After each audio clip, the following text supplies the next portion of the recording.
Ayah bunda, penyakit Hirschsprung adalah kondisi bawaan yang terjadi saat bayi lahir dengan usus yang tidak dapat mengeluarkan tinja dari tubuh.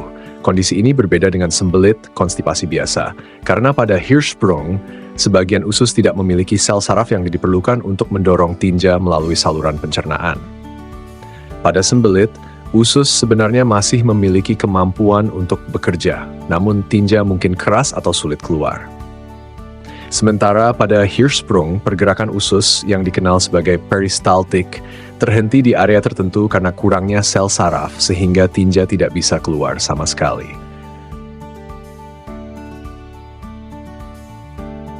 Penyakit ini cukup umum, memengaruhi sekitar 1 dari 5.000 bayi dan lebih sering terjadi pada anak laki-laki dibandingkan anak perempuan. Sekitar 20% kasus ditemukan dalam keluarga yang menunjukkan kemungkinan adanya faktor genetik.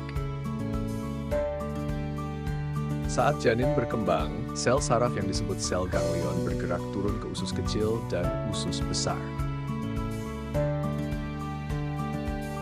Sel ganglion ini memicu kontraksi yang disebut peristaltik yang membantu mendorong makanan dan tinja melalui usus. Namun, pada penyakit Hirschsprung, sel ganglion tidak menyebar sepenuhnya, meninggalkan area aganglionik yang tidak memiliki sel saraf.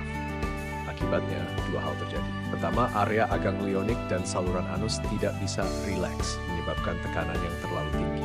Kedua, gerakan peristaltik dari bagian usus yang sehat tidak dapat mengatasi tekanan ini untuk mengeluarkan tinja dari tubuh.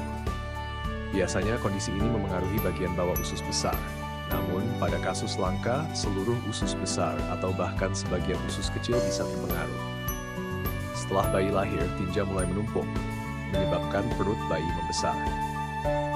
Usus besar akan merespons dengan pembengkakan dan rasa sakit yang disebut kolitis. Ini memulai siklus di mana usus besar, aganglionik, dan saluran anus tersumbat, tinja dan gas menumpuk, dan bakteri tumbuh secara berlebihan. Akibatnya, kolitis terjadi, menyebabkan peradangan, rasa sakit, dan ketidakmampuan usus untuk menyerap air dan nutrisi dengan baik. Usus besar yang sehat pun akan melemah, dan tekanan berkurang sehingga siklus ini berlanjut. Gejala yang muncul dalam siklus ini antara lain berkurangnya pergerakan usus, perut membesar, tinja cair, demam, dehidrasi, sakit perut, mual, muntah, dan pertumbuhan yang terhambat. Langkah pertama dan paling efektif untuk mengatasi kolitis ini adalah dengan melakukan irigasi kolorektal, yaitu membersihkan usus besar dengan air. Ini akan menghentikan siklus kolitis dan memungkinkan bayi pulih sebelum dilakukan operasi untuk memperbaiki bagian usus yang bermasalah.